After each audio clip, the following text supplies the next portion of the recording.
बिस्मिल्लाहिर्रहमानिर्रहीम। अस्सलाम वालेकुम दोस्तों, मैं Mareed Salim. Welcome to my YouTube channel novel orchid. कैसे हैं आप सब लोग? ये तो गाइस आज हमने रीड करनी है अपने नावल की होपफुली लास्ट एपिसोड है। तो इससे पहले अगर आपने मेरे चैनल नॉवल ऑर्चिड को सब्सक्राइब नहीं किया तो सब्सक्राइब कर लें और साथ में बेल आइकन भी प्रेस कर लें ताकि हर आने वाली वीडियो आपको मिलती रहे। और वीडियो को लाइक शेयर कमेंट करना मत भूला करें। बाकी ऐसे है कि ना पहले एपिसोड रीड करते हैं, दैन उसके बाद में जाएंगे कमेंट सेशन की तरफ, ठीक है? बहुत मज़े नहीं आ रहे आपके? आती ने दांत भेज के तनकती नज़रों से मोईद अली को घूरा। तो कब आ रहे हो घर नमकीन डिशेस का पर्चा फेंकने? आइसक्रीम सैदी ने जताने वाले लहजे में कहा था। कोई मुझे भी कुछ बताएगा कि क्या चल रहा है? बेटा बाहर चले जाओ, इसकी आवाज़ आ रही है, सुने। सफियान मलिक ने सवालिया निगाहों से आइसक्रीम सैदी को देखा, फिर आतिर और फाखिर को, जिनके चेहरे पर वाकई रात के 12 बज रहे थे। तुम्हें मोईद ने कुछ नहीं बताया? मज्जाल हो जो आइसक्रीम सैदी के चेहरे पर मामूली सी भी मुस्कुराहट आई। वही सख्ती, वही करख्ती, वही था थानेदाराना स्टाइल जो इसका मखसूस अंदाज था, और यही चीज़ इनको डराने के लिए काफ़ी थी। मोहित भाई आप इनको साथ क्यों लाए हैं? हमसे तो अपना भाई संभालना मुश्किल होता था बाज़ औक़ात, और अब तो दोनों साथ ही बैठे। फ़ाखिर ने बेचारी की और बेबस नज़रों से देखते हुए दबे दबे लहजे में कहा। फ़ाखिर आतिर क्या बात है? मुझे तुम लोगों की हरकतें मशकूक लग रही हैं। सफियान मलिक ने सीधा आतिर और फ़ाखिर को जांचती नज़रों से तोला था। मोहित भाई अपने मासूम भाइयों की मदद नहीं करेंगे? फ़ाखिर ने फिर से मोहित अली की तरफ मदद तलब नज़रों से देखा। नहीं, इस पर मोहित तुम्हारी कोई मदद नहीं करेगा। सफियान मलिक की ज़ेरक समाज से फ़ाखिर की सरगोशी पोशीदा नहीं रह सकी। चारे मुंडे ज़ेरे ताब आए हुए दोनों। मुझे ऐसा क्यों लग रहा है कि आप लोग इन प्यारे से बच्चों को तंग करें? कब से इन लोगों की बातें सुनती और देखती ज़रीना बिलाकर बोल उठी। मॉम, आइसक्रीम सैदी ने हल्के से पुकारा। जी, आप इतने दिनों से जो मुख्तलिफ़ किस्म की मीठे की डिशेस देख रही हैं ना, ये वो सब इन प्यारे बच्चों की मेहरबानी है। आइसक्रीम सैदी के चेहरे पर इस बार मामूली सी मुस्कुराहट खिली थी। अच्छा, वो जो रोज़ बराबर वाले घर से आ रही है? ज़रीना ने कहा। जी बिल्कुल, वो जो हर रोज़ बराबर वाले घर से आ रही है। ये आज आप इनको डिनर पर क्या खिला कर लाए हैं? दोनों ने आज पहली बार आइसक्रीम सैदी को इतना बोलते सुना था। कोई और वक्त होता तो ये कहना खूब इंजॉय करते, मगर अभी तो जैसे दोनों की गर्दनें सूली पर लटकी हुई थी। पूछ कर बताऊँ? मोहित अली ने दोनों को दिलचस्पी से जवाब दिया। सच्ची तारा चांद की बहुत याद आ रही है। एक्टिंग भरपूर थी जिससे मोहित अली खासा मुतासिर नज़र आ रहा था। मुझे मेरे सवाल का जवाब अभी तक नहीं मिला। सफियान मलिक ने मोहित अली को उलझी नज़रों से देखा। यार मैं तो तुम्हें बहुत अक्लमंद समझता था। इतने बड़े बिजनेस टाइकून हो, ये भी नहीं समझ सकते कि आतिर और फ़ाखिर तुम्हारे कद के बराबर आ रहे हैं। इसकी जुबानी बात आतिर और फ़ाखिर मोहित अली अच्छी तरह समझ गए, मगर सफियान मलिक वाकई नहीं समझ पा रहा था। इसी असना में आइसक्रीम सैदी का फ़ोन बज उठा। बहुत नाप तोल कर बोलने वाला शख्स जब ये छप्पड़ फाड़ कर बोले, ये अंदाज़ा नहीं था। आतिर ने मोहित अली को देखा। अगर तुम लोगों की सरगोशियाँ ख़त्म हो गई तो कोई मुझे भी बताओगे कि क्या चल रहा है तुम लोगों के दरमियान में, जिसकी मुझे खबर नहीं? सफियान मलिक की निगाहों जैसे इन दोनों के पूरे वजूद का पोस्टमार्टम कर रही थी। आतिर फ़ाखिर का चेहरा ऐसा हो रहा था जैसे काटो तो बदन में लहू नहीं। अभी तो सिर्फ थोड़ी सी बात पता चली तो ये हाल, सांस धीरे धीरे आ जा रहा था। पूरी बात जब सफियान मलिक को पता चलेगी तो ये कि ना जो धीरे धीरे आ रहा है शायद वो भी बंद हो जाए। मोहित अली इन दोनों के हौंकसदा चेहरे पर एक बार फिर कहका लगाकर हंस रहा था। इसके कहके को आतिर और फ़ाखिर ने नहायत घूर कर देखा। मोहित अली बड़ी ज़्यादती की थी तू वैसे। आतिर फ़ाखिर ने ना एंड तनहा चढ़ देता। अच्छा तो ये बात है। नशर ने पुरसोच नज़रों से गौसिया को उतरा हुआ चेहरा देखा। जब तुम आई मैं तभी समझ गई थी कि किरण कोई बात हुई है। इसकी आंखों में नमी सी थी, गंदमी रंगत मुरझा कर रह गई थी। इन चंद दिनों में गौसिया भाभी बिल्कुल कमरा के रह गई है नशरा। परिवश ने हमदर्दाना निगाहों से गौसिया का मुरझाया चेहरा देखा। वैसे स्क्रीन भाई को इस दिन देख कर ही लगा था कि बहुत खतरनाक किस्म के इंसान है। बाज़ औक़ात मैं सोच सोच कर ही भूल जाती हूँ कि मेरी नाजुक मजाजी परिवश इस टाइप के इंसान के साथ ज़िंदगी कैसे गुजारेगी। नशरा ने साथ खड़ी परिवश के गले में हाथ डाला। अच्छा बताओ ना, मैं क्या करूँ? मोहित मुझसे बहुत नाराज़ है, कैसे मनाऊँ इन्हें? गौसिया की यही सोच अंदर ही अंदर मार रही थी। कभी कभी तो लगता है कि इसका दिल ही धड़कना बंद हो जाएगा। मोहित भाई को जितना मैं समझती हूँ वो नहायत नरम मिजाज के हैं, दिल के बहुत बड़े। मेरा नहीं ख्याल कि वो ज़्यादा दिन तक तुमसे नाराज़ रह सकते हैं। बल्कि ज़्यादा दिन तो छोड़ो, 1 घंटा भी खफा हो जाए मुश्किल है। मगर इस बार वो संजीदगी से नाराज़ है, वो पिछले 4 दिन से। वह सर झुकाकर मध्यम लहजे में बोली, बल्कि इसके सियान एन कटारों से चंद मोती भी टूट कर इसके रुखसार पर फिसलते चले गए। एक नशरा ही तो थी जिससे वो अपनी हर खुशी हर गम शेयर कर सकती थी। बाहर पार की तरह दिल काबू में नहीं रख सकी थी। गौसिया, नशरा आके पड़ी और उसको गले खुद से लगा लिया। पागल हुई हो क्या? नशरा का दिल भी कट के रह गया। अंशी, मुझसे बर्दाश्त नहीं होती मोहित की नाराज़गी। अब्बा के जाने के बाद मेरी ज़िंदगी में तुम और एक मोहित ही तो है। अब्बा चले गए? अब्बा हाजिकर आके अग्गे दी अग्गे टकरा दी अब्बा ने। भल भल इसके आंसू बहने लगे। परिवेश को भी बहुत अफसोस हुआ। अच्छा बस ज़्यादा रो मत। ये कोई तरीका थोड़ी है कि एक तो बिन मांगे इतनी प्यारी सी वाइफ वो भी मन चाही मिल जाए और इसको यूँ रुलाया जाए यूँ सताया जाए। ऐसे ही जाके सबके सामने खबर लेती हूँ अभी जाके। नशा की जंगजू तबीयत वापस लौट के, नहीं अंशी तुम मोहित को कुछ नहीं बोलोगे, फ़ौरन नशा से लग गई। देखा जी तो गलती मेरी थी, मुझे इन्हें शेरफ खान के बारे में पहले बता देना चाहिए था। इसने अपनी गलती तस्लीम करते हुए भीगे चेहरे को साफ किया। मगर मैं बहुत डर गई थी, घबरा गई थी शेरफ खान की बातों से, इसकी धमकियों से। इसने मुझसे कहा कि मोहित को कुछ बताया तो मोहित को नुकसान पहुँचा देंगे, इनको मार। आगे वो खुद नहीं बोलना चाहती थी, इसकी सिसकी ने इसको मज़ीद कुछ बोलने से रोक दिया। मगर मोहित भाई को तो नहीं पता चला जिसको पता चलना चाहिए था, इसको सब पता चल गया, नशा ने साफ को इससे कहा। जिसको पता नहीं चलना चाहिए था, और मोहित भाई से तो फिर भी बचत हो जाती, मगर इनसे तो अल्लाह ही बचाए, परी ने बिल्कुल बेधड़क बेसाख्ता कहा। इसको अपने पिछले वाक़यात याद आ गए। नशर ने परिवेश को देखा। खैर अब तुम क्या चाहती हो, घुट घुट कर मरना चाहती हो? अब जो हो गया सो हो गया, तुम यूँ करो, मनाओ इन्हें, मुझे यकीन है वो मान जाएंगे। नशर ने नरमी से समझाते हुए सुलह का मशवरा दिया। मुझे डर लगता है अगर इन्होंने मुझे डांट दिया तो। वो गुलूगी लाजे बोले। लपड़ वैसे रख के मारा तेरे सैड ते बूथरे एक इधर ते एक उधर, डांट देता थे। हाँ जी व्हाट? नशा को ज़बरदस्त झटका लगा। तुमने अभी तक मोहित भाई को सॉरी नहीं किया? नहीं। इसने बच्चों की तरह इधर उधर मासूमियत से गर्दन लाई, जिस पर परिवेश तो मुस्कुरा दी, मगर नशा घूरे बिना न रह सके। मार एक रख के तू ही लपड़ मार दे मेरे हिस्से का। हद होगी, कम से कम बात तो करती। मैं स्क्रीम भाई की कंडीशन देखकर बहुत ज़्यादा खौफज़दा हो गई थी, क्योंकि इनके साथ जो कुछ भी वो मेरी वजह से हुआ था। यही वजह थी कि जो मोहित से सॉरी नहीं कर सकी। अगर वो मुझे डांट देते, इसका डर खौफ इसकी ज़ुबान पर आ गया। तेने फैर ते मार नहीं देना सी उन्हें। नशरा को एहसास हुआ कि वो भी अपनी जगह गलत नहीं थी। नशरा तो भी तो दिमाग माशाल्लाह बहुत ही है। अच्छा अब आगे का सोच कि क्या करना है, क्योंकि ना तो तुम अपने खौफ की वजह से आगे बढ़ रही हो और ना ही मुझे बात करने दे रही है। मसला कैसे हल होगा? नशरा ने फिक्रमंदाना लहजे में कहा। मुझे नहीं पता, मगर मैं मर जाऊँगी इनकी नाराज़गी का सोच सोच कर। हाँ ये बहुत अच्छा हल निकाला, जब कुछ ना बन पड़े तो मर जाओ, इसने सुलगते लहजे में कहते हुए तब कर इसको देखा। तो क्या करूँ मैं? वो बेचैनी से बोली, चेहरा पूरा रोने वाला हो गया। तुम बस थोड़ी हिम्मत करो और मोहित भाई के पास जाओ। फिर? वो बेताबी से गोया भी जैसे नशरा इसको बहुत अच्छा मशवरा देगी। फिर क्या, जो करना होगा वो करेंगे। जुबानी बात करते हुए इसने गौसिया के पिघले चेहरे का जगराफिया कुछ बेहतर करना चाहा। बदतमीज़ ना हो तो, सोचकर इसके चेहरे पर गुलाल सा फैल गया। देखो ज़रा चेहरे की रंगत लम्हों में अनारी हो रही है, जैसे अभी खून छलक पड़ेगा। नशर ने शरारत से कहते हुए दिलचस्प नज़रों से उसके खून छलकाते चेहरे को देखा। मेरी गलती, मुझे तुमसे इस मौजू पर बात ही नहीं करनी चाहिए थी। मुँह फुलाकर किचन में रखी चेयर पर जा बैठी। बेटा वहाँ सब आइसक्रीम का वेट करें। जरीना नफीस सी चाल चलती हुई किचन में चली। ओह! नशरा ने जल्दी से कैबिनेट से कांच की प्यालियाँ निकाली। तो उसे अपने गला कर दे, आइसक्रीम पिघल जानी, फिर खा लवी कली जनी रख के, और इसमें आइसक्रीम के बड़े बड़े चमचे डाले। मोहित अली ने सबकी पसंद का खास ख्याल रखा था, आइसक्रीम के हर फ्लेवर लेकर आया था। और ये आपका चेहरा क्यों मुरझाया मुरझाया ऐसा हो रहा है? जरीना ने जांचती नजरों से चेयर पर सर को झुकाया। गौसिया को देखा, गौसिया चौंक कर रहेगी। नहीं नहीं तो ऐसी कोई बात नहीं। इसकी बौखलाहट को जरीना ने पकड़ देकर श्योर, इन्होंने यकीन से पूछा। जी बिल्कुल, ज़बरदस्ती की मुस्कुराहट लबों पर सजाई, इससे पहले कि इनके तफ्तीशी सवालात मजीद होते वो खड़ी हुई।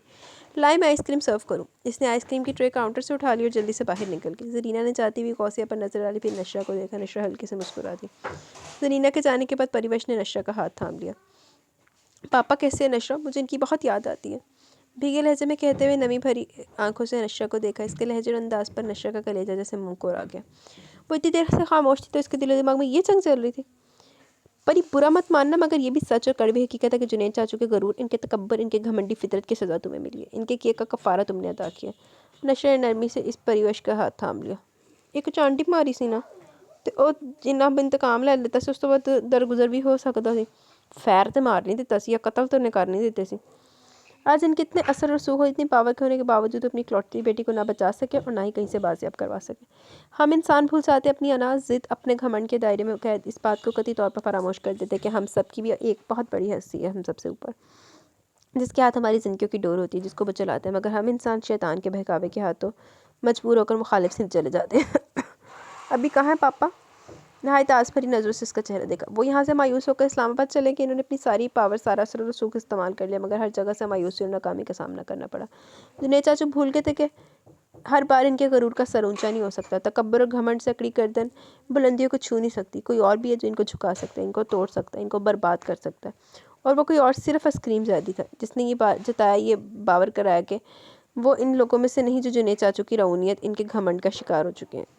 ये बातें परिवेश के लिए जितनी हैरत अंगेज थी, इससे कहीं ज़्यादा तकलीफ दे थी। इसके पापा तो इसके बेस्ट हीरो थे। जो सच्चाई नशरा ने इसको आज बताई थी वो तो इनसे नावाकिफ़ थी, अनजान थी। इसका मतलब इसने जितनी तकलीफ़ें, जितनी ज़िल्लत उठाई, इसके पापा अपने पापा का कफ़ार है, इसके किए की सज़ा है। आइसक्रीम ज़्यादा जैसे इंसान को झेलना इस मासूम और डरपोक परिवेश के लिए आसान तो नहीं है। नशरा ने एक लंबी आ भरी, वो मुस्कुराकर परिवेश का चेहरा अपने हाथों के प्याले में भर लिया। फ़िक्र मत करो, मैंने मम्मी डैडी को सब कुछ बता दिया। वो इस्लामाबाद जुनैद चाचू के पास गए। अब ज़ोर ज़बरदस्ती या इंतकामी जो भी है, सलीम भाई हैं तो इनके दामाद और तुम्हारे शौहर, मैं पापा के पास नहीं जा सकती। मेरा ख्याल है कि अगले हफ्ते तक वो खुद यहाँ आ जाएंगे। नशा की इस बात ने जैसे इसके जिस्म में एक नई रूह फूंक दी, यानी वो बहुत जल्द अपने पापा से मिलने वाली है। सच? भीगी आंखों समेत लबों पर धीमी मगर खुशी से भरपूर मुस्कुराहट ने नशा को पुरसुकून सा कर दिया था। नशा भाभी, ये कोई तरीका थोड़ी है कि जब इतना चाहने वाला और प्यार करने वाला शौहर मिल जाए तो इसको कुछ समझा ही ना जाए और इस पर एतबार ही ना किया जाए। ये क्या अगला सीन शुरू हो गया? नाराज़गी और खफकी तो बनती है ना। गाड़ी की तरफ बढ़ते हुए मोहित अली ने रुक कर नशरा शिकवा किया। नशरा की तो आंखें फटी की फटी रहेगी। सॉरी करने से और आगे बढ़ने से मेरे प्यार, मेरी चाहत में कोई कमी नहीं हो जाएगी, मगर मैं वाकई गौसिया से खफा हूँ। एक तो मोहतरमा ने गलती की और ऊपर से अकड़ी भी खुद है। इसका मतलब वो इस वक्त वहाँ मौजूद था। मैंने पहले लगी सी कि सुन ले होना। गौसिया के चेहरे पर भी एक रंग आ रहा था, एक जा रहा था। नशरा ने बेचारगी भरी नज़रों से गाड़ी के पास खड़ी गौसिया को देखा।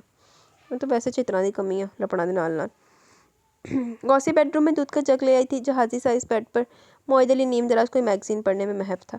गौसी ने चोर नज़रों से उसको देखा। दिल की धड़कनें बेरबत होने लगी। इसको आगे बढ़ना था, किसी भी सूरत अपने मन के सरताज को मनाना था। वो नहीं रह सकती थी इसके बिना। इसकी नाराज़गी बेरुखी बर्दाश्त करना अब इसके बस में नहीं था। ऐसा महसूस हो रहा था कि इसका दिल फट जाएगा। दिल में मुसम्मर इरादा बांध के वो छोटे छोटे कदम बेड की तरफ बढ़ाने लगी। जिसमें हल्की हल्की सी कपकपाहट थी तो हाथ और पैर बाकायदा सुन होने लगे। सियाह नैन पर पहरा देती घनी पलकों की बाढ़ में लर्जिश थी। वजह अपने आंसुओं को छलकने से रोकना था। दोनों हाथों की सुन होती उंगलियों को आपस में पेवस्त किए वो बेड के पास आ रुकी। गौसे की आहट पर मोहित अली ने मैगजीन से नजर हटाकर सामने देखा। पिंक एंड रेड पर्पल के इम्तजाज के कढ़ाई वाले चूड़ीदार पजामे और कुर्ते में इसकी गंदमी रंगत में सफेदी सी गुली हुई थी। दुपट्टे को इर्द गिर्द फैलाए हुए अपने वजूद में बेमिसाल थे। नाराज़गी अगर आड़े नहीं आती तो यकीनन इस सादे हुसन को खराज तहसीन से ज़रूर नवाजता। गुस्ताखी की कुछ मोहरे इसके चेहरे पर ज़रूर सबत करता। पिछले कुछ दिनों से जो इसने इसका खून चलाया हुआ था, दिल तो कर रहा था। हाँ जी, आपको वेलकम लिखना आता है? हाँ जी, लिख देना।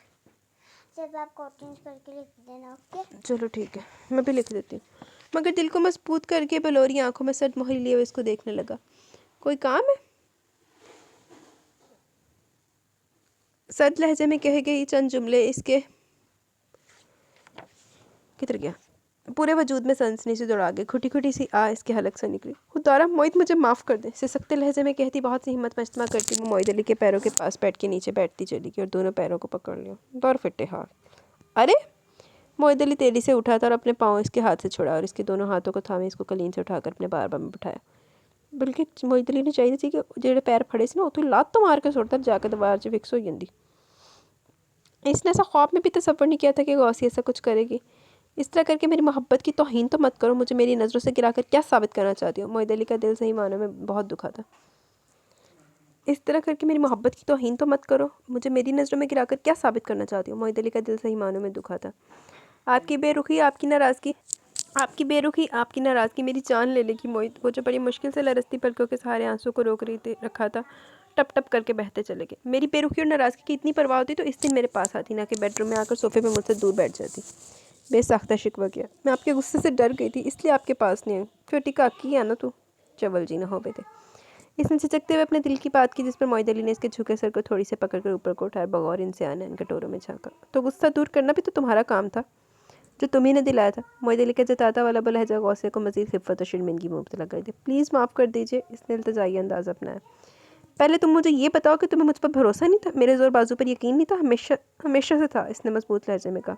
तो फिर क्यों अकेली खुट खुट कर सांस लेती, परेशानी उठाती? हर तुम जानती हो कि जब जब मुझे ख्याल आता है कि मैं खुद को नामुकम्मल फ़ील करता हूँ कि यकीनन मेरी मोहब्बत, मेरी चाहत में कोई कमी पेशी हो रह गई है, जो गौसे ने मुझे पार के लायक ही नहीं समझा। वो धीमे और बोझिल लहजे में कह रहा था। ऐसी बात नहीं है मोहित, आप तो मेरी अव्वलीन चाहत, मेरी अव्वलीन पसंद रहे हैं। मगर इस वक्त जो हालात को मामला मुखालिफ सिमत जा रहे थे, मुझे समझ नहीं आ रहा था कि कैसे इस मसले को हैंडल करूँ। आपकी जान मुझे अपनी जान से बढ़कर अजीज़ है। मुझे भले कुछ हो जाता, मगर आप पर मामूली सी भी आँच आ जाए बर्दाश्त नहीं था। वो गोलूगी लहजे में कहती मोहित अली को बहुत ऊंचा कर गई थी। और तुम्हें क्या लगता है कि तुम्हें कुछ होता था तो मैं क्या जी पाता? मोहित अली की गहरी संजीदगी पर कौसे कुछ लम्हों तक के लिए खामोश रही। I am sorry. कुछ लम्हों की खामोशी के तौक़ुफ़ के बाद वो बोली, सॉरी बोल के मुझे शर्मिंदा मत करो। तुम मेरे लिए क्या हो ये तुम्हें भी इल्म नहीं। बस इतना समझ लो कि तुम मेरी शेरक हो, मेरे दिल हो, मेरी आती जाती सांस हो। बलोरी आंखों में जहाँ भर की चाहत ली, वो इसके सुंदर मुखड़े को तक रहा था। गौसे का ज़बत जवाब दे के एक सिसकी लेती वो इसके कसरती सीने से लगी। मोहित अली ने अपनी मताए जान पर अपने मजबूत अहनी बाजुओं का हसार खींच दिया। इसको किसी कीमती शय की तरह खुद में छुपा लिया, इसकी रोशन पेशानी पर अपनी बेताबी का एक बूसा दिया। वासी अब हर डर से, हर खौफ से आज़ाद हो कि मोहित अली की मजबूत पनाहें इसके लिए कुछ सब कुछ थी, जहाँ इसको नाउमर बसेरा करना है, अपनी ज़िंदगी की हर सांस बितानी है। आंखों को मोंदे वो इसके सीने पर सर रख के वो खुद को बहुत महफूज समझ रही थी। चलो ना तो नैया भी पार लगी। आइसक्रीम ज़ादी का अब मामूल बन गया था कि अपने रूम में जाने से पहले जरीना के साथ घंटा 2 घंटा ज़रूर गुजारता। इस वक्त भी वो इनके रूम में था। इन चंद दिनों में इसके अंदर की महरूमियत तिश्ने की पूरी हो गई थी। जो खुला इसके दिल में था वो जरीना के तवज्जो देने से, इनके ख्याल रखने से और नित नए खाने बनाकर खिलाने से दूर होता चला गया। वो जो ये समझता था, सोचता था, वो कभी अपनी माँ के पास नहीं जाएगा, इनको अपने पास नहीं आने देगा। सदमोहरी जो इसकी ज़ात का हिस्सा बन चुका था, सारी ज़िंदगी बस इसी में गुजार देगा। मगर इसके इरादे इसके खुद से किए गए वादे मट्टी का ढेर हो गए। अना और जिद की एक एक ईंट खुद ब खुद गिरती चली कि वो अंदर से खुद को जितना बहादुर और मजबूत समझ रहा था, दर हकीकत तो बहुत कमज़ोर निकला। इसके अंदर का मासूम सा बच्चा हमकने लगा, अपनी माँ की आगोश में आने के लिए तड़पने लगा, इनके आंचल में छुपने के लिए। भला कैसे वो अपनी माँ को अपनी नज़रों के सामने टूटता हुआ देख सकता था? इस दिन भी यही हुआ था। वो तड़प के आगे बढ़ा, अपने बाजू में किसी कीमती शय की तरह छुपा ली। कैसी है मॉम? वो बेड पर इनके पास ही चढ़कर बैठ गया। जरीना जो बैकग्राउंड से टेक लगाई कोई सफ़रनामा पड़ी थी, बुक साइड पर रखे, वो उठकर बैठी। मैं बिल्कुल ठीक हूँ। जरीना को 2 जानों बैठने पर वो उनकी गोद में सर रख कर लेट गया। जरीना धीरे धीरे इसके घने से बालों में उंगलियाँ सहलाने लगी, जैसे स्क्रीम ज़ैदी के पूरे जिस्म में पुरसकून सी ठंडक सरायत करके। आज बहुत लेट आए हैं, इन्होंने मुस्कुराते हुए शेरीने लहजे में कहा। जी, आज दुबई से जो लोग मीटिंग के लिए आए थे, इनके साथ लजानिया में डिनर था। इसने सेल फोन निकाल लिया, जिसमें कुछ मेल चेक करने लगा। जरीना ने फ़ोन पर नजर डाली, फिर इसके चेहरे को देखने लगी। आइसक्रीम? इन्होंने आइसक्रीम से पुकारा। जी, अंदाज मसरूफियत जैसा था। बेटा, आपने परिवेश के बारे में क्या सोचा? परिवेश? इसने नाम दोहराया। फ़ोन पर जिस तेजी से उंगली चल रही थी परिवेश के नाम से एकदम रुकी। क्या हुआ इसे? अल्लाह ना करे कि इन्हें कुछ हो। मगर मेरा कहने का मतलब ये था कि कब तक वो इस तरह रहेंगी?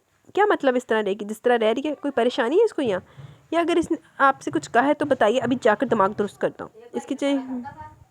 इसके चट्टान चेहरे पर बरमी और आंखों में तलखी के रंग नुमाया होने लगे थे।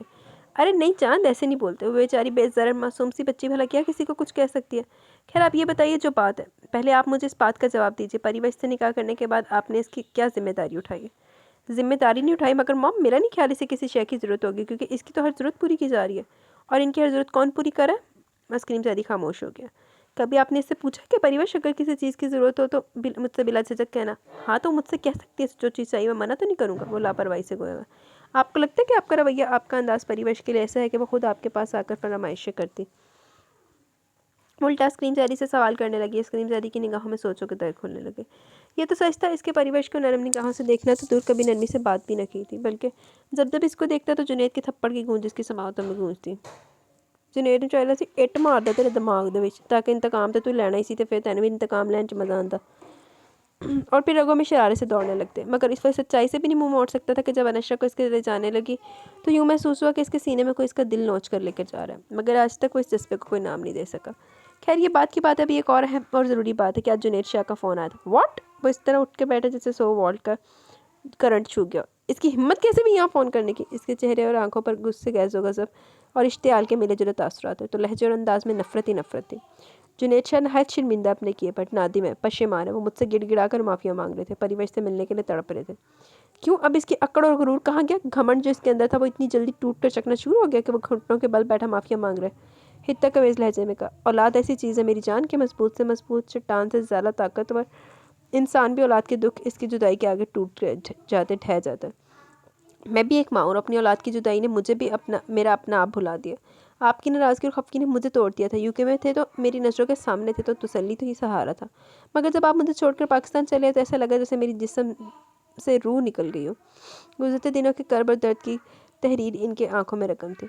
इनकी आंखों की नमी ने आइसक्रीम ज़ैदी के दिल के टुकड़े टुकड़े कर दिए थे। मॉम प्लीज़, गुजरी बातों को याद करके खुद को और मुझे तकलीफ़ मत दे। मैं आज में जीना चाहता हूँ और मेरे आज में आप मेरे साथ हैं, बस। मैं और कुछ नहीं जानता, ना सोचना चाहता हूँ। आइसक्रीम ज़्यादा ने बेसाख्ता इनको अपने साथ लगा लिया। ठीक है, जैसा आप चाहते हैं वैसा ही होगा, मगर मेरी बात पर गौर ज़रूर करें। जुनैद शाह से बात करें, वो बहुत पछता रहे अपने किए पर। सिर्फ आपके कहने पर सोचूंगा। इसने जरीना का चेहरा देखा। और ये दूसरी बात, हम सब चाहते हैं कि इस हफ्ते आपके परिवेश के वलीमे की तकरीब रख दी जाए। इसकी क्या ज़रूरत पेश आ गई? बिदक गया। तेन भी चंडा की कमी, तो बल्कि तेन छितरा की कमी है, तेरा चंडा ना कुछ नहीं पढ़ना। क्या मतलब? तो क्या सारी ज़िंदगी ऐसे रहना? तो इस तरह रहने में क्या कबाहत है? वो नासमझी कैफियत में रनीना को देखने लगा। ज़िंदगी की खुशियों और अनाइयों पर आपका और परिवेश का कोई हक नहीं। मॉम, ज़िंदगी गुजारने के लिए जिन जिन चीज़ों की ज़रूरत है वो सब परिवेश को मैसर है, हर आसाइश इसको मिल रही है। मगर मेरी जान, ये सब तो इसको जुनैद शाह इनके पापा के घर में भी मैसर थी ना, इन्होंने जताते वाले लहजे में कहा। हाँ, तो इसको शुक्रगुजार होना चाहिए कि अपने बाप के घर में भी हर ज़रूरत पूरी होती थी और शौहर के घर में भी इसकी ख्वाहिशात का ख्याल रखा जा रहा है। फ़खरी अंदाज़ अपनाया। इधर शौहर तो बंदा कुत्ते आगे पाल पे फड़ के कसमें। अच्छा, ये तो बहुत नई खबर है कि आप परिवेश के शौहर हैं। ज़रीना ने मुस्कुराती नज़रों से इसको देखते हुए दिलकशी से कहा। यस मॉम, हमारा निकाह हुआ है, वो मेरी मनकुआ ही हुई ना। यकीनी लहजे में कहते हुए इसके चेहरे पर बहुत मासूमियत सी थी, जिस पर ज़रीना अपने भोले भाले बेटे पर हंसती। इतने बड़े बिजनेस ट्राई को ना माशाल्लाह, मगर मियाँ बीवी के मुकद्दस रिश्ते में बिल्कुल बुद्धू हैं। ज़रीना ने मुस्कुरा कर इसकी रोशन पेशानी पर हल्की सी चप्पत लगाई। मॉम, मुझे कुछ समझ में नहीं आ रहा, आप कहना क्या चाह रही हैं? इसके चेहरे पर चंचलाहट के वाज़ेह रंग थे। बीवी को सिर्फ आसाइश और लग्जरी नहीं चाहिए होती, इसको अपने शौहर से मुकम्मल तवज्जो और इसका प्यार भी चाहिए होता है। जब जाकर वो मुकम्मल होती है, फ़ख्र करती है। इन्होंने धीरे से समझाया था। अब इसकी कितना समझ में आई, ये अंदाज़ा लगाना ज़रीना के लिए थोड़ा मुश्किल था। यानी कि मैं सारा बिजनेस काम वगैरह छोड़कर मोहतरमा के घुटनों से लगकर बैठ जाऊँ? फिर तो तेरी बीवी मुकम्मल नहीं होएगी, फौत ही होएगी। इसकी अक्ल में जो आया वो समझ में आया, इसने बोल दिया। उफ़! ज़रीना ने इसकी कमकली पर अपना सर पीट लिया। दिल जहाँ मातम करे स्क्रीमज़ादी की ना समझी और बेअक्ली पर। क्या हुआ मॉम, मैंने कुछ गलत कहा? इसने ज़रीना को सर पीटते देखकर फिक्रमंदी से पूछा। नहीं मेरी जान, आप भला कभी कुछ गलत कह सकते हैं? ज़रीना ने दुलार से अपने जिगर के टुकड़े को देखा और इसकी मासूमियत और नासमझी पर निहाल हो गई। वो समझ सकती थी मोहब्बत और चाहत के जज्बात और एहसास इसके पत्थर दिल में कभी दरार नहीं डाल सकते, मगर अब इसको ये जज्बात महसूस करने होंगे, अपने दिल में परिवेश को बसाना होगा, अपनी ज़िंदगी में इसको जगह देनी होगी। ये वो सिर्फ अपने बेटे के लिए दुआ कर सकती थी कि इसका दिल मोहब्बत के एहसास से आबाद हो जाए, परिवेश का एहसास इसके दिल में दस्तक दे। और वो जानते हैं बहुत जल्द ऐसा होगा। बहुत ज़्यादा स्क्रीमज़ादी के चेहरे और आंखों में मोहब्बत की चमक दमक वो देखेंगी। मॉम भी ना कभी कभी जाने क्या क्या कहती हैं। तो ज़रीना को शब बगैर कहता इनके कमरे में, मगर हर रोज़ की तरह इनकी पेशानी पर बूसा लेना नहीं भूला था। परिवेश अपने बेड पर लेटी थी सोने के लिए, मगर ऐसा लगता था जैसे इन आंखों से नींद कोसों दूर है।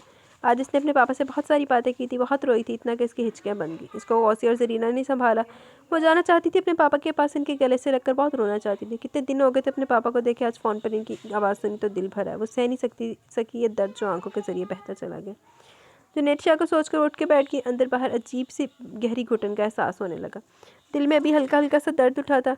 कमरे की इस फिज़ा में इसका सांस हल्का तेज़ होने लगा था। वो बेड से नीचे उतरी और कमरे में मौजूद टेरेस की तरफ का दरवाज़ा खोलकर बाहर निकल आई। सरसब्ज़ लॉन में जहाँ अर्शिया को मरकरी बल्ब ने रोशन किया हुआ था, वहीं इस पर गहरे सुनाटे का भी राज था, और यही गहरा सुनाटा इसकी ज़ात का हिस्सा बन चुका था। स्क्रीमज़ादी ने ज़बरदस्ती इसको अपनी ज़िंदगी में शामिल तो कर लिया, मगर इसका दिल आज भी बयान पंजर है।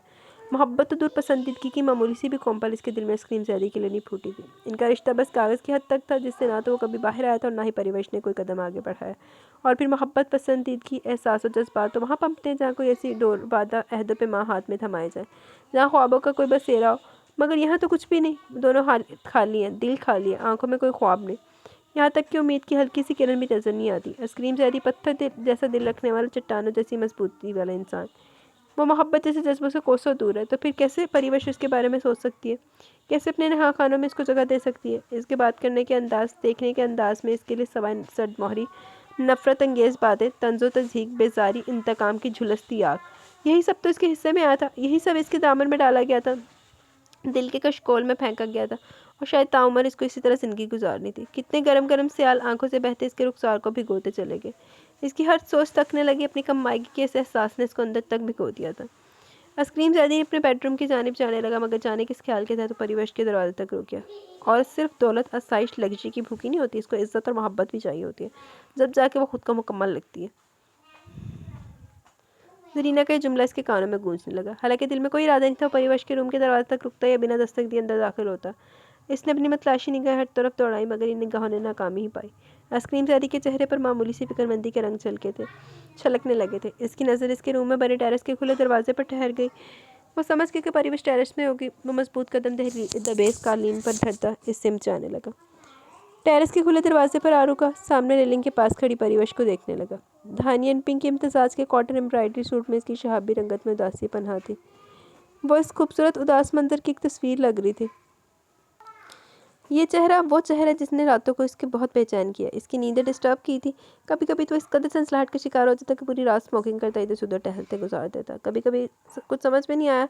अपनी खुद की बदलती कैफियत वो समझ नहीं पा रहा था। अपने खुद के दिल की आवाज़ नहीं सुन पा रहा था। हकीकत तो ये थी कि एहसास नाजुक जैसे जज्बों और मोहब्बतों को कभी इसने महसूस ही नहीं किया था, कभी इन चक्करों में पड़ा ही नहीं था। ऐसा नहीं था कि वो सिनफ नाजुक जैसी कौम से नफरत करता था, इनसे चिढ़ता, बस कभी इस तरफ देखने का टाइम नहीं मिला। बिजनेस मीटिंग्स, डेलीगेशन, बस यही इसकी लाइफ थी। खुशनुमा रंग, लहलहाते आंचल क्या होते हैं वो ये सब जानता ही नहीं था। जरीना इसकी माँ औरत के नाम पर बस वही इसकी ज़िंदगी में थी। दूसरी किसी औरत का तस्वर भी इसके वहम गुमान में नहीं था, और जब वहम गुमान में नहीं था तो भला ख्वाब और ख्यालों में कैसे गुजर होता। बदलो इंतकाम की जो पट्टी इसकी आंख पर बंधी थी वो भले जुनैद शाह के एक मर्द की वजह से थी, मगर इसका कर्ज, इसकी सज़ा इसकी बेटी सिनफ नाजुक ने पाई थी, जो इसकी ज़िंदगी में आने वाली दूसरी औरत थी। उन्होंने तो चल सज़ा पाली, तेरी तो मर्दानगी नहीं ना हुई। जिससे इसने हमेशा नफ़रत, शदीद नफ़रत ही की। कभी भूले से भी नरमी से बात करना तो दूर नरम नज़रों से देखना भी पसंद नहीं किया था।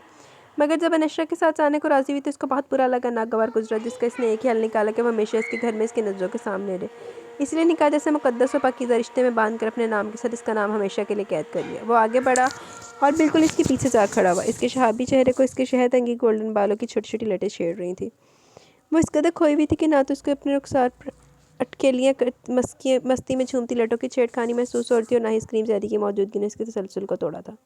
वो बिल्कुल मुनहमिक थी अपनी गहरी सोचों में। चेहरे पर सोचों के जालों में एक दर्द, एक तकलीफ थी, अजियतों भरी, कर्ब भरी एक तहरीर रकम थी। स्क्रीन ज़ैदी ने बगौर इस चेहरे को देखा। इसकी सोचों, इसके उलझनों की हकीरा खुद ब खुद खुलती चली गई। इसको सारे सवालों, इसकी बेचैनियों को इस लम्हे जवाब मिल गए थे। वो तो नफरत करता था इस चेहरे, इस वजूद से, तो फिर क्यों इसके यहाँ से जाने से बेचैन हो गया था? क्यों वो नहीं चाहता था कि परिवेश यहाँ से इसकी नज़रों से दूर जाए? और इसका जवाब यही था कि वो इसको अपना सब कुछ मान चुका था, अपनी ज़िंदगी मान चुका था। हकीकत और सच्चाई बस यही है कि वो परिवेश के बगैर एक पल भी नहीं रह सकता। भले ज़ोर ज़बरदस्ती से इसने इसका नाम, इसके वजूद को अपने नाम तो कर लिया, मगर अब दिल को पूरी इसकी रजामंदी से हासिल करेगा। दिल ने शिद्दत से चाहा कि अपने दोनों परों को फैला ले और इसके गिर्द इसका हसार बांध के हमेशा के लिए इसके दर्द को, इसके कर्ब तकलीफ़ को अपने परों में समेट ले। और बिल्कुल बेसाख्ता ही स्क्रीम ज़ैदी ने अपना हाथ बढ़ा के इसके शाने पर आहिस्ते से धर दिया। परिवेश इस लमस पर बुरी तरह चौंक कर रह गई और तेरी से मुड़ी। मुकाबले जिस हस्ती को पाया, खौफ सदके इसके हर हर उज़ू से गया होने लगी। ब्लू जीन्स पर पर्पल शर्ट और पर्पल डॉट्स वाली टाई में इसका लंबा चौड़ा सरापा पहले की तरह नुमाया लग रहा था। पहले की तरह वही सर मोहरी सपाट अंदाज लिए वो इसको तक रहा था। वो एकदम मोहताज सी होगी और सोचने पर मजबूर हो गई कि रात के 11 बजे इसके रूम में क्या कर रहा है। परिवेश के चेहरे पर जो खौफ सदकी थी, अब वहाँ घबराहट ने अपनी जगह बनाना शुरू कर दी। स्क्रीम ज़ैदी ने नहायत दिलचस्पी भरी नज़रों से ये चेहरा और इस चेहरे के आते जाते रंगों को देखा था। सोच रहा हूँ बहुत अकेला रह रही है, मुकम्मल तौर पर तुम्हें तुम्हारे रूम से अपने रूम में शिफ्ट कर दिया जाए। स्क्रीम ज़ैदी का मुस्कुराता लहजा जबकि इसकी समाज से टकराया तो खुद की समाज पर ही गुमा हुआ। कहीं ये कोई ख्वाब तो नहीं, या कोई इसको धोखा तो नहीं हुआ? स्क्रीम ज़ैदी के लफ्ज़ों पर तो गौर नहीं किया जितना इसके लहजे ने इसको चौंका दिया था। इसके चौंकने पर स्क्रीम ज़ैदी हल्के से मुस्कुरा दिया। एक और इंकशाफ, एक और राज जिससे आज पर्दा हट गया, एक और अनहोनी जिसका ख्वाबो ख्याल में भी तसव्वुर नहीं था। स्क्रीम ज़ैदी के मुस्कुराना भी आता है, ये खैरत अंगेज़ बात ही तो है। इसकी सोचों के खिलाफ परिवश बिना पलके झपकाए इसको तकती चली गई।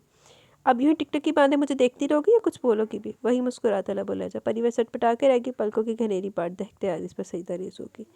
लरसती पलकों की घनेरी पाट को स्क्रीम ज़ैदी ने आज पहली बार यूँ बगौर दिलकशी से देखा। पहले कभी फुर्सत ही नहीं मिली, मगर अब ऐसा महसूस होता है जैसे परिवश के बगैर ये ज़िंदगी नामुकम्मल है, अधूरी है, दिल खाली खाली है।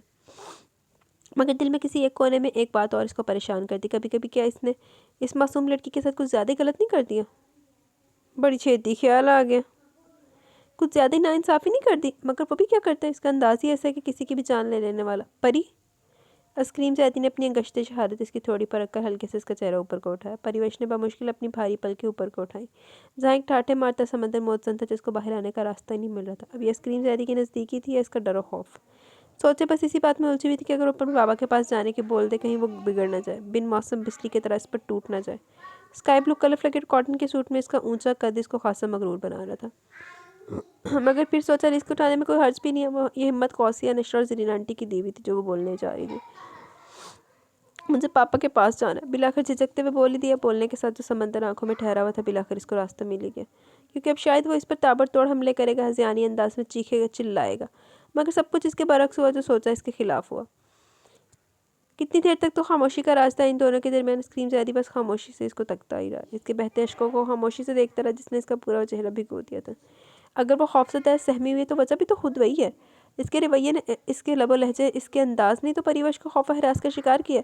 अब अगर वो चाहे कि परिवश अपना सारा डर और खौफ दिल से निकाल दे, तो ये एक पल की बात नहीं थी।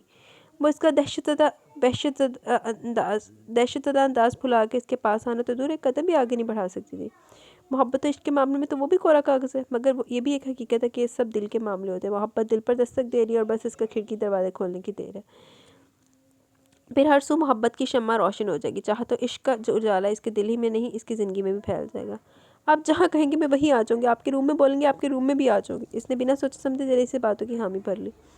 इसकी देरी से बोलने पर आइसक्रीम सारी दिलकशी से मुस्कुरा दी, और इस मुस्कुराहट में जो बात थी तो परिवेश को खुद अपना जुमला समझ में आया तो वो पापा से मिलने की खुशी में किया जल्दबाजी कर चुके, वो एकदम हिफ्फत का शिकार हो गया। आइसक्रीम ज़्यादा एक कदम और मज़ीद आगे बढ़ा कि इनके दरमियान इंच भर का फासला भी ख़त्म हो गया। जाओ, मैं तुम्हारा वेट बहुत बेसब्री से करूँगा, बहुत बेताबी और बेकरारी से करूँगा। आइसक्रीम ज़्यादा ने नरमी से इसका नाजुक हाथ पकड़ कर अपना ईद से कहा, मेरा अंदाज़ बहुत मुख्तलिफ है। प्यार मोहब्बत जैसे जज्बे, इश्क और चाहत जैसे एहसास से मेरा दिल बिल्कुल खाली है, मगर तुम्हारी जुदाई का दर्द शायद इन लफ्ज़ों के मायने समझा दे। परिवेश का दिल इसकी इस खुली गुफ्तगू पर बेतरतीबी से धड़कने लगा।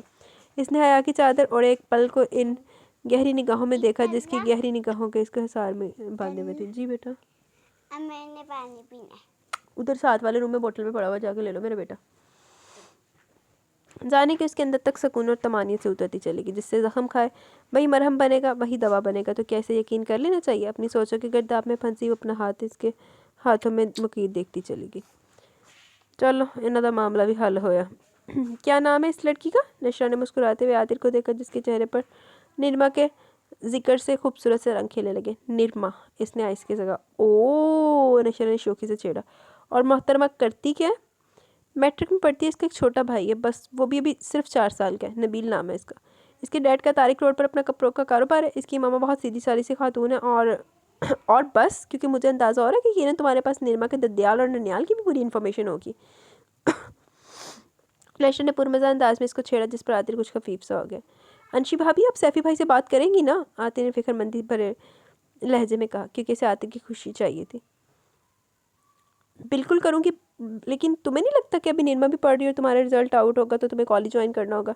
मगर मैं ये थोड़ी कह रहा हूँ कि मुझे भी शादी करनी है। मैं तो ये चाह रहा हूँ कि हमारी बात पक्की हो जाए। कोई मंगनी झिझकते हुए इसने नजर चुराई। माशाल्लाह। नशा ने मुस्कुराहट अमेज़ निगाहों से इसका झिझकता हुआ चेहरा देखा। देख लिया अंशी भाभी आपने, ये पोर पोर डूबा हुआ निरमा के इश्क में। फाखर ने चुटकुला छोड़ा। मगर हकीकत यही थी, वो पूरा पूरा साथ देगा इसका, मगर बस सैफ़ी भाई से बात करने की हिम्मत खुद में जुटा नहीं पा रहा था। वो तो नज़र आ रहा है। चलो देखते हैं क्या होता है। तुम्हारे भाई से बात करूँगी। हाय सच्ची अंशी भाभी? फाखर तेरी से इसके घुटनों में आ बैठा। ये तुम इतने खुश क्यों हो रहे हो? मुझे तो तुम पर भी शक हो रहा है। जल्दी बताओ क्या चक्कर है? नशा ने शक भरी नज़रों से फाखर को देखा। तो बस तक फारंशी भाभी, मैं जो इन सब में चक्करों में पड़ूँ। इसने बुरा सा मुँह बनाया जिस पर वो हल्के से हंसती। ओके, तो मैं तुम्हें बाद में देखूंगी। पहले यूँ करो, अच्छा सा ठंडा ऑरेंज जूस बना के लाओ हमारे लिए। नशा ने इसके सर पर चपत लगाई। वो तो मैं पिला दूंगा, मगर विक्ट्री का निशान तो बना के खुश कर दे। समझो काम हो गया। तुम्हारे सैफी भाई को मनाना मुश्किल नहीं। नशा ने सबस आंखों में रोशनी भरी और चुटकी बजाई। आप जिस आराम से कह रही इतना आसान नहीं है। नहीं, सैफी भाई को मैं बहुत अच्छी तरह जानता हूँ। फाखर के चेहरे और आंखों में उदासी सी भरने लगी। मगर तुम मुझे नहीं जानते और हमको ये कह रहे थोड़ी हम तीनों, और फिर दाराचंद भी तो हमारे साथ है। ये तो मैंने सोचा ही नहीं। अब तो आतिर समझ, तेरी मुराद पक्की पक्की है। फाखर ने खुशी से आतिर को गले से लगा दिया। ऐसा लग रहा था दोनों जहाँ की खुशियाँ मिल गई। आतिर के दिल को भी बहुत ढारस मिली। इससे अब उम्मीद ही नहीं थी, बल्कि पूरा यकीन भी था कि निरमा इसकी बन जाएगी। इस दौरान फाखर किचन में ऑरेंज जूस लेने चला गया। बहुत ज़्यादा चाहते हो ना? नशा ने नरम लहजे में पूछा। हाँ, बहुत ज़्यादा चाहता हूँ। सुफियान मलिक जो इसी वक्त अंदर आई, ये खुला मंजर इसको पूरी तरह झुलसा के रखे। उन्होंने कोई अपना गटर माइंड इस्तेमाल करना तो कोई चवल मारनी है, मेरे को लिखवा लो। और जो मंजर सबसे ज़्यादा वाहियात था, इसने इसको दहकते अंगारों पर लापटका। वो था नशरा का आतिर का हाथ पकड़ना। तुम फिक्र मत करो, हम इंशाल्लाह ज़रूर कामयाब होंगे। नशरा ने इसको तसल्ली देने के लिए इसका हाथ नरमी से थाम लिया।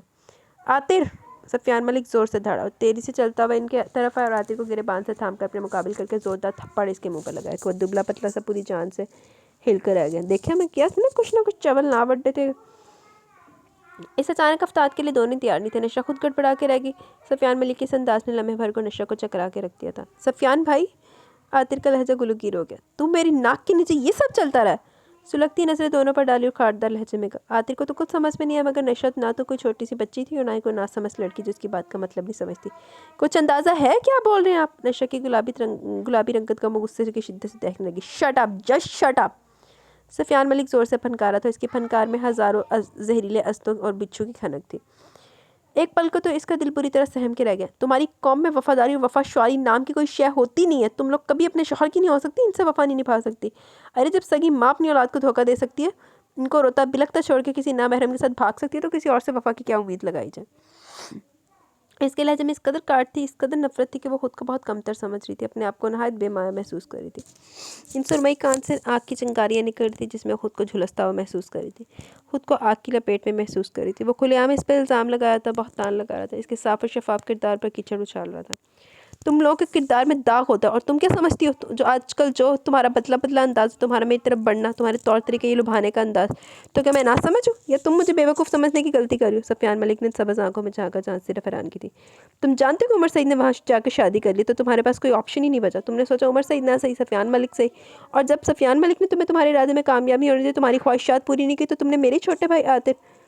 इससे पहले कि सफियान मलिक आगे कुछ बोलता, आतिर हलक के बल चीखा, आप अपने होशो हवास में तो हैं? इतनी बेइज्जती, इतनी तस्दीक इसकी ज़ात की धज्जियाँ बखेर दी, इसकी रूह के परखचे उड़ा दिए थे, खोलते अंगार और भड़कते शोलों में इसको फेंक दिया था। वो पूरी तरह जलकर राख हो गई थी, खाकसर हो गई। बकवास मत करो, इसने एक जोरदार चांटा और इसके मुंह पर मारा। आतिफ ने मुंह पर हाथ रखा और चेहरे और आंखों में गुस्सा भरने लिए सफियान मलिक को देखने लगा। फाखिर जो सफियान मलिक की चीख सुनकर किचन से बाहर आया था, इसको भी सफियान मलिक की सती सोच पर हैरानगी के साथ बहुत अफसोस हुआ। वो तेरी से आतिफ के पास आया, उसको थामा। सैफी भाई यार, आप किस किस्म की गुफ्तगू कर रहे हैं? फाखिर ने रोहान से लहजे में कहा। वाइपर उठा के मुझे मारने लगी थी। नाज उमर, चलो खेलो जाके। सैफी भाई आप किस किस्म की गुफ्तगू कर रहे हैं? फाखिर ने रोहान से लहजे में कहा। जो सच है वही कह रहा हूँ, तुम लोग जो मेरी पीठ पीछे गुल खिला रहे हो, तुम्हें क्या लगता है कि मैं अंधा हूँ? मुझे इतना बेखबर समझ रखा है? सफियान मलिक के इस्तदाई अंदाज पर फाखिर ने सदमे भरी नज़रों से देखा। यकीन पर भी यकीन नहीं हो रहा था कि इनका अपना भाई है वो। आज जो रूप इनका इन दोनों के सामने आया था, इनके दिल में बना इसका आइडियल टूट के रह गया था। नशा को कब से खामोश तमाशाई बनी खड़ी सफियान मलिक को देख रही थी, सुन रही थी इनकी आंखों से जो अश्क मतवातर से बह रहे थे इस बेरहम बेदर्द और जालिम इंसान पर। इसे नशा ने बड़ी बेदर्दी से रगड़ा था और 2 कदम आगे बढ़ी। सफियान मलिक, आज आपने साबित कर दिया कि आप एक बीमार इंसान हैं। आपका जहन बीमार, और ऐसा इंसान सिर्फ अपनी मर्जी से सोचता और देखता है। अनशा ने लहजा सर्द और काटदार था। आतिर और फाखिर तो बस देखते रह गए। आप मुझे उमर का ताना मारते रहे, मैं पहले चिढ़ जाती, मगर धीरे धीरे रियलाइज़ हुआ कि हाँ मेरी गलती थी जो उमर को पसंद किया, मगर वो तो सिर्फ वक्ती जज्बा था जो धीरे धीरे मेरे दिल से जहन से मिटता चला गया।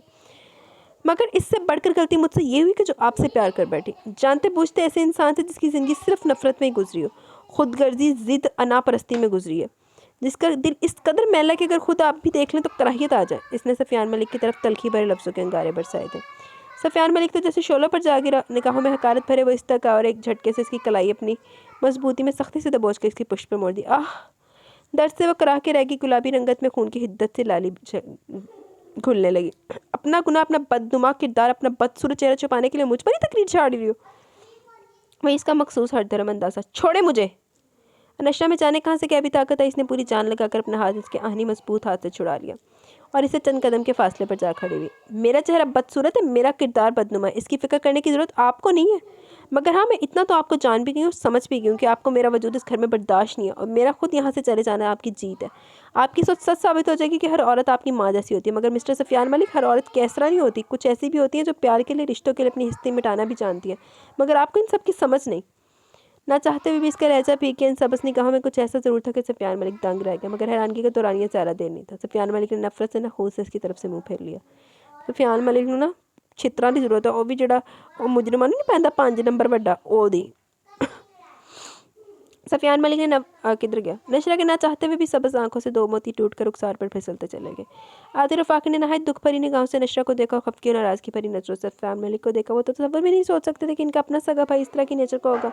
इनका आइडियल टूट चुका था, अपने भाई से एतबार और एतमाद उठ चुका था, और जो इल्ज़ाम, जो बहतान इन्होंने आतिर पर लगाया वो तो खुद अपनी नज़रों में गिर गया था। दिल शिद्दत से चाहा खुद को मार दे, किसी भारी ट्रॉले के नीचे आकर अपनी जान दे दे। नशरा अपने रूम से हैंडबैग और छोटा सा सूटकेस ले आई। फाखिर और आतिर की नज़र पड़ी तो वो तेजी से इसके पास चले। अंशी भाभी आप कहाँ जा रही हैं? आतिर ने इसके हाथ में ब्लैक कलर का सूटकेस देखा। अनशरा ने दोनों को बारी बारी खामोशी से देखा, और इस खामोशी में भी किस कदर दर्द और हाथ छुपा हुआ था ये सफियान मलिक नहीं देख सकता था, शायद देखना भी नहीं चाहता था। सफियान मलिक ने बस ना छुड़ियाँ तो हावे बंदा जी बकरियां नज़र नहीं आंदियां वो वालियां, लानती बेगैरत। और नशा को पूरी तरह नज़रअंदाज किए सोफे पर मकरूराना अंदाज में टांग पर टांग रख के बैठा था। मेरी इस घर में कभी कोई जगह ही नहीं थी। सच तो यह कि मैं यहाँ सिर्फ 2 साल के इरादे से आई थी, मगर कब मेरा इरादा मिट्टी का ढेर हुआ मुझे पता ही नहीं चला। नशा का अंदाज बेहद तकलीफ दे था, इसके लहजे में टूटे हुए रेजा रेजा कांच की खनक थी। चंदी लम्हों में इसकी गुलाबी रंगत सत पड़ गई थी। एक बीवी अपने शौहर की हर कड़वी बात बर्दाश्त कर सकती है, हर ताना खुशी से सह सकती है, मार भी खा सकती है और गालियाँ भी सुन सकती है, गरचे वो इससे मोहब्बत करती है तो। मगर जब इसके साफ शफाफ किरदार पर कीचड़ उछाली जाती है, इसके पाक मुकद्दस दामन को दागदार करने की कोशिश की जाती है, घटिया इल्ज़ाम, गलत बख्तान लगाया जाता है तो समझो वो इसी पल इसी वक्त मर जाती है। नशरा ने आतिर और फ़ाखर से नज़रें चुरा ली थी। तुम लोग इस सैफ़ी भाई की मैं बेरुखी बेइत्नाई नज़रअंदाज किए जाना सब कुछ बर्दाश्त कर सकती हूँ, मगर ये बात नहीं, मुझे माफ़ कर देना, मैं मज़ीद इस घर में रहकर अपनी मज़ीद बेइज्जती बर्दाश्त नहीं कर सकती। आइस्की से कहते हुए इसने चुपके से अपने आंसू साफ किए। इसके अंदर छन से कुछ टूटा था, अच्छा, जिसकी किरचियाँ इसको अपने रोम रोम में चुभती महसूस होने लगी थी। रूह छलनी हो गई थी। दिल और जिस्म को जो ज़ख्म मिला था इसका शायद ना ही कोई मदावा, ना ही कोई मरहम, ना दवा। वो जा चुकी थी इस घर को, इस घर की दर दीवार को, इस घर के मकीनों को छोड़ के हमेशा के लिए। दादा जान, फ़ाखर को एकदम से सिकंदर मलिक की याद आई। आतिफ, दादा जान, यार इनको क्या जवाब देंगे? इन्होंने चाहते हुए कहा था कि हम ख्याल रखेंगे, मगर आतिफ ने फ़ाखर को देखा। जो कुछ हुआ वो अच्छा नहीं हुआ। सैफ़ी भाई ने अंशी भाभी के साथ ही नहीं, मेरे साथ भी बहुत नाइंसाफ़ी की, इन्होंने बहुत गलत किया। आतिफ ने सदमाती नज़रों से फ़ाखर को देखा। मगर मैं भी इनका छोटा भाई हूँ। अगर इन्हें गुस्से इश्तियाल में किसी को बर्बाद करना आता है तो ज़िद और अना में मुझे भी खुद को बर्बाद करना आता है। जिस बाती अंदाज में कहता वो सीधा अपने रूम की जाने पड़ा। फ़ाखर हवास पाख्ता नज़रों से आतिर को देखता रह गया। वो चली गई थी इसके घर से, इसकी ज़िंदगी से। इसे तो खुश होना चाहिए था, खुशी की शादियाने बजाने चाहिए थे, जीत के दिए जलाने चाहिए थे कि अपने इरादे, अपनी प्लानिंग में कामयाब हो गया था। जैसा वो चाहता था, जैसा वो सोचता था, सब कुछ इसकी सोच के मुताबिक ही हुआ था। लेकिन अगर सब कुछ इसकी सोच के मुताबिक हुआ था तो फिर दिल अंदर से खुश क्यों नहीं है? क्यों अंदर से खालीपन का, अकेलेपन का एहसास हो रहा है? क्यों ऐसा लग रहा है कि वो इस पल बिल्कुल तन्हा हो गया? इसका दिल कुछ कहता है और दिमाग कुछ और। वो किस की माने, किसकी सुने? ट्रक च वज जाके, जेड़ा दिल कहता या दिमाग कहता, जो भी कहता ना, उनकी सुन, जेड़ा कहता ट्रक च वज जाके। इसी कश्मकश में गिरा बहुत दूर तक निकला कि फ़ाखर की चीखती आवाज़ पूरे हाल में गूंजी, सैफ़ी भाई, सैफ़ी भाई। सफियान मलिक के चेहरे और आंखों में घबराहट और फिक्रमंदी के रंग बाज़ नजर आए। वो अपने किए पर जितना पछताता कम था, मगर तीर कमान से निकल चुका था, जिसने कितनों को घायल कर दिया था, जिसकी वजह से इसका खुद का अपना सगा भाई तकलीफ में पड़ा था। सफियान मलिक सर को चुकाए, दोनों हाथों में सर को जकड़े, इसी कश्मकश, इसी पछतावे की जद में था कि इससे बहुत बड़ा नुकसान हो गया। सैफ़ी भाई, आपने क्यों किया ऐसा? आप तो हमारे आइडियल थे। फ़ाखर ने शिकवा के ना लहजे में कहते हुए शिकायत में इस निगाहों से कुर्सी पर बैठे सफियान मलिक को देखा। सफियान मलिक ने दोनों हाथों में दिए सर को ऊपर उठाकर एक ज़ख्मी नज़र अपने चहीते भाई पर डाली। आपने अच्छा नहीं किया।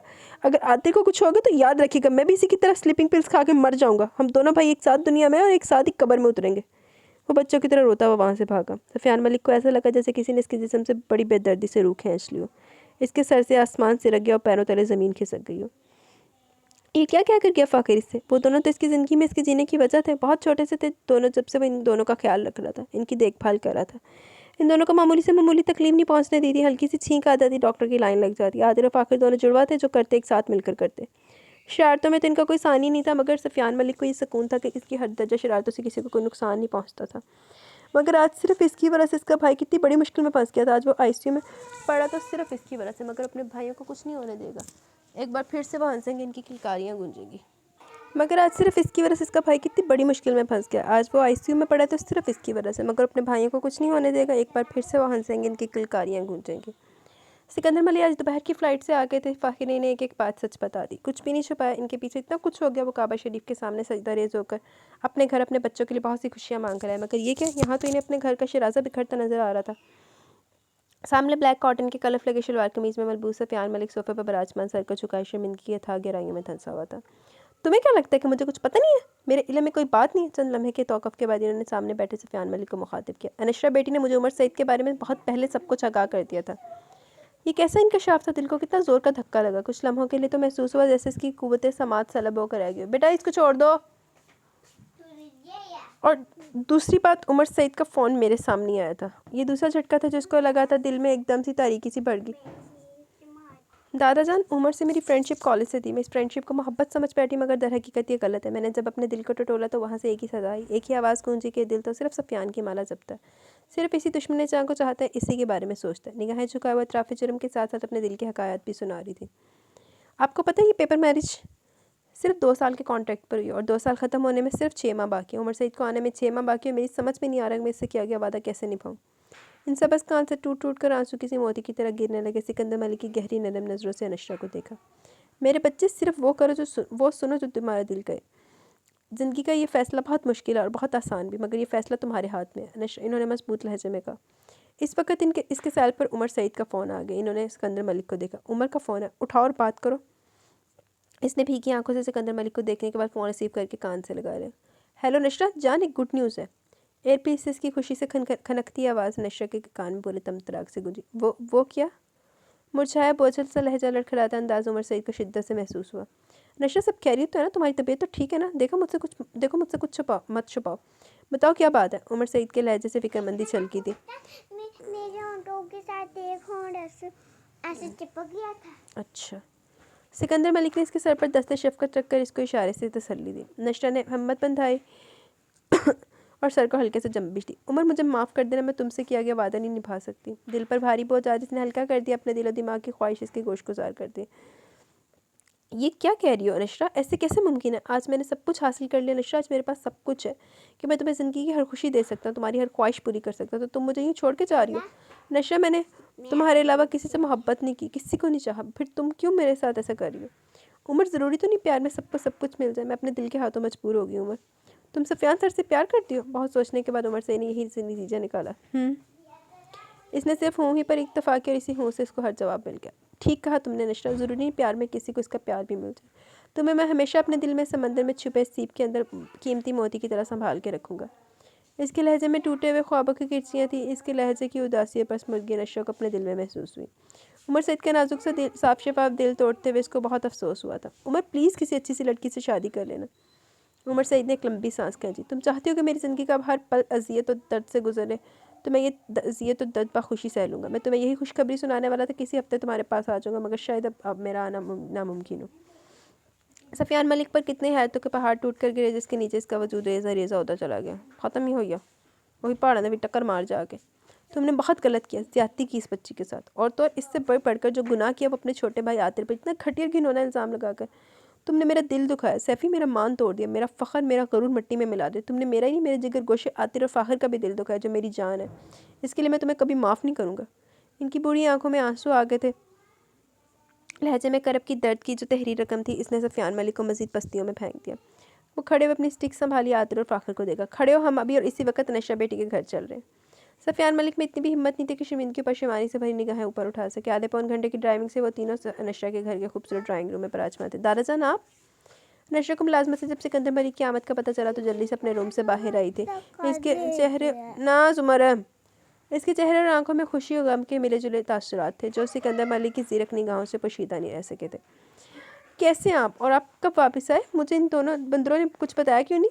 इसने आतिर और फ़ाखिर को मसनूई गुस्से से देखा। अंशी भाभी, दादाजान आज 2 घंटे पहले आए और मैंने दादाजान को सब कुछ बता दिया, फ़ाखिर ने हल्के से कहा। नशर से सिकंदर मलिक को भीगी आंखों से देखा, और वो जो आंसू इसने संभाल कर रखे थे, सोचा था किसी के सामने नहीं रोएगी, दिल बर्दाश्त नहीं कर सका और दरिया को बहने का रास्ता मिल गया। बस मेरी बच्ची, मैं बहुत शर्मिंदा हूँ। इन तीनों की तरबियत और परवरिश इन बुरे हाथों में हुई है, मगर सफ़ियान की तरबियत में जाने कहाँ कोताही होगी जो मैं आज मुझे ये दिन देखना पड़ रहा। हारे हुए लहजे में लंबे सफ़र की थकन थी, इन बुरी आंखों में नमी सी थी। सिकंदर मलिक ने नशरा के सर पर शफकत का हाथ रखा। अस्सलाम वालेकुम सिकंदर अंकल।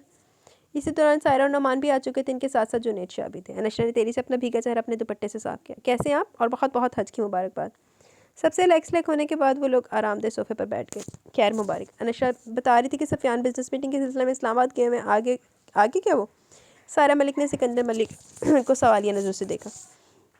जब से ही आई ऐसी उदास और मुरझाई मुरझाई सी रहती। आतिर फ़ाखिर ज़रा देर को आ जाते तो इसकी आवाज़ भी सुनने को मिल जाती, थोड़ी बहुत मुस्कुराहट और हंसी भी देखने को मिल जाती, वरना तो सारा सारा दिन अपने रूम में बंद रहकर गुजार देती है। सायरा ने तो आज सिकंदर मलिक के आगे इसकी शिकायतों का पूरा टोकरा खोल के रख दिया। मम्मी, वो मिनमिनाई। ठीक ही तो कह रही हैं आपकी मम्मी, मेरी इतनी प्यारी हरदम चिड़िया की तरह चहचहाती बेटी बिल्कुल चुप और खामोश होकर रह गई। सिकंदर मलिक को ऐसा महसूस हुआ जैसे इन्हें तपते सहरा में ला खड़ा किया। इतना अंदाज़ा तो नहीं हो गया था कि जो इज्जत अफजाई सफ़ियान मलिक ने नशा किया, इसकी भनक भी इसके कानों तक नहीं पहुंची। दादाजान, असल मसला ये है कि सफ़ियान भाई अगली बार नशा को भी अपने साथ लेकर जाएं। नाश्ते की ट्रेली घसीटती परिवेश ने शरारत से कहा। इस वक्त तो सबसे अच्छा काम आपने किया, इसकी तरफ ज़्यादा थी। नौमान शाह ने हल्के से मुस्कुराते हुए चाय की तरफ इशारा किया। परिवेश ने बारी बारी सबको नाश्ते की प्लेट बनाकर सर्व की, मगर जुनैद शाह ने सिर्फ चाय ली और अपने बराबर में अपनी बेटी के लिए जगह बनाई जहाँ वो बैठ गई। इस वक्त मोईद अली भी अपनी फैमिली को लेकर आ गया। हैरत अंगेज़ बात के सफ़ियान मलिक भी इनके साथ था।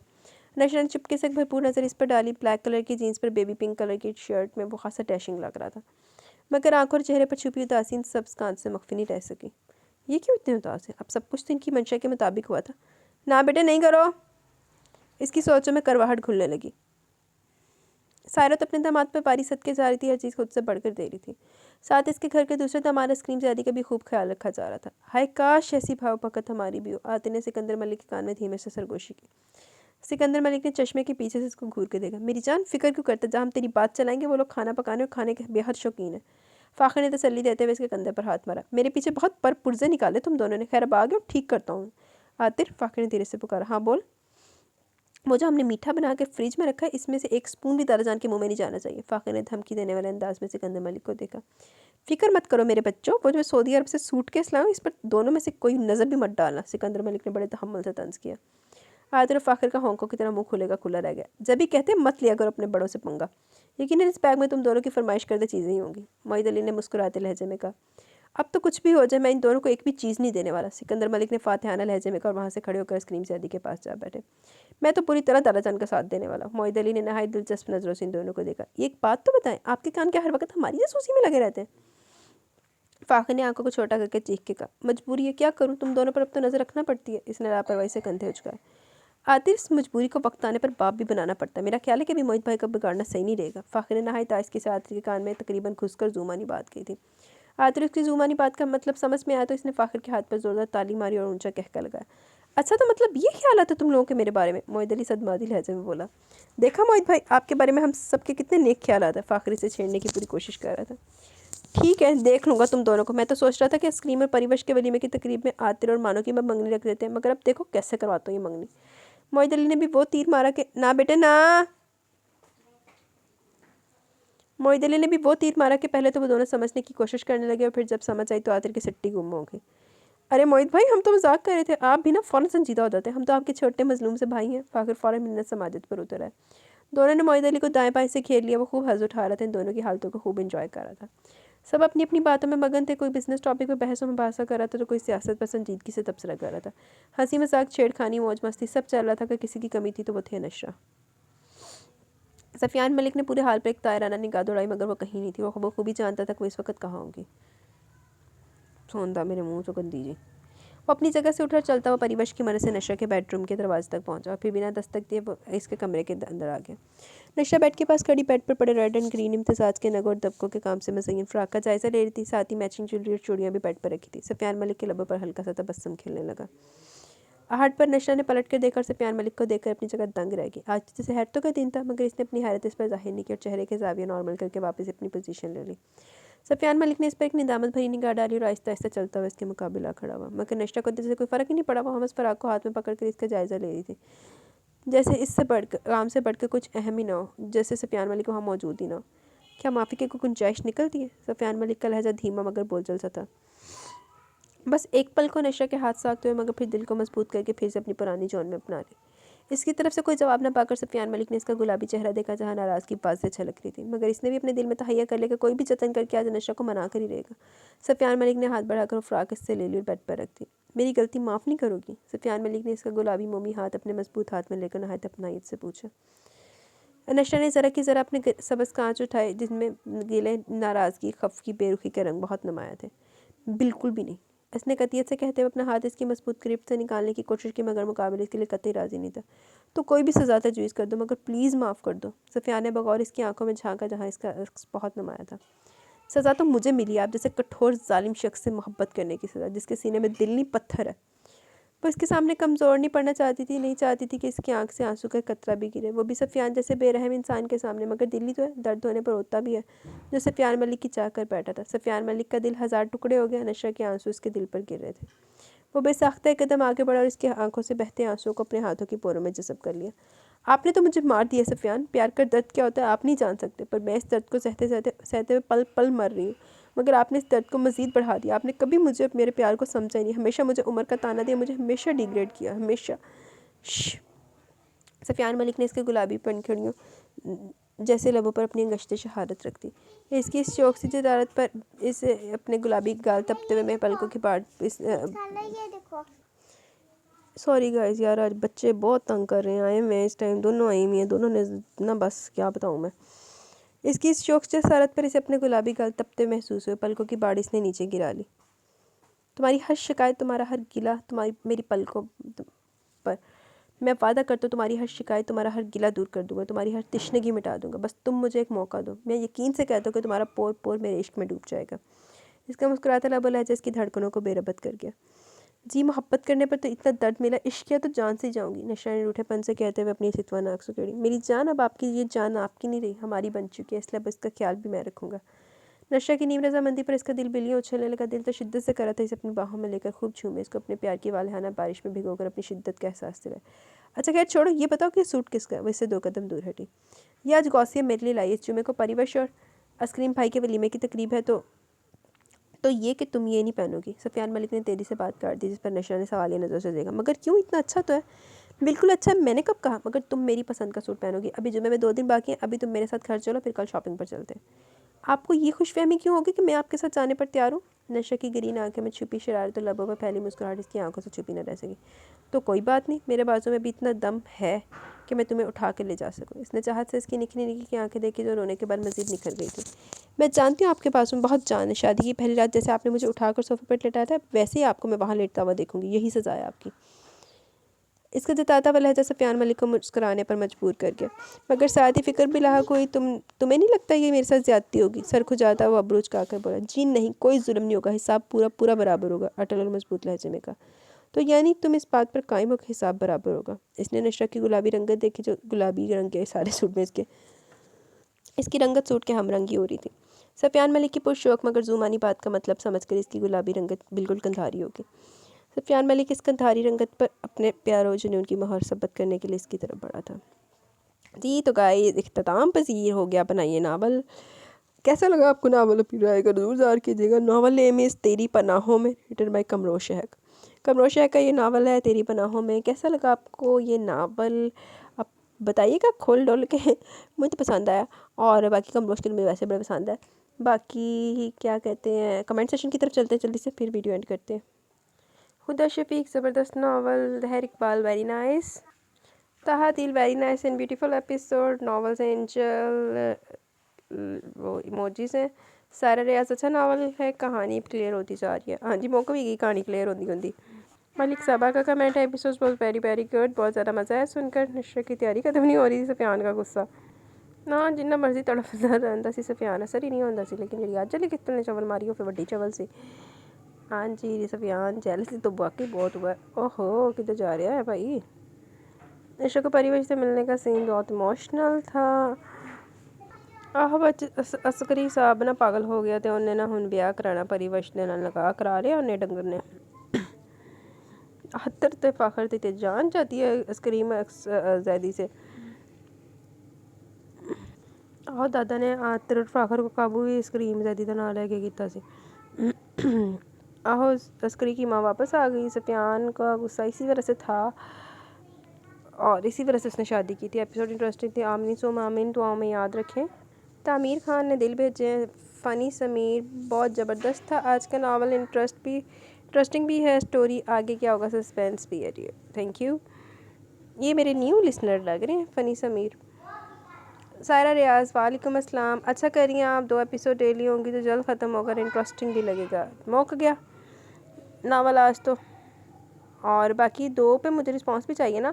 और अभी आज और कल मैंने चेक करना रिस्पांस, क्योंकि आज पहला दिन है कि मैंने 2 एपिसोड दिए हैं, तो कल तक मैं आप लोगों को टाइम देती हूँ। 24 घंटे का टाइम देती हूँ आप लोगों को। 24 घंटे के बाद जितना रिस्पांस पहले होता है, अगर उतना हुआ तो सही है, 2 आएँ करेंगी। ना ही तो यू आर वेरी अक्लमंद पीपल।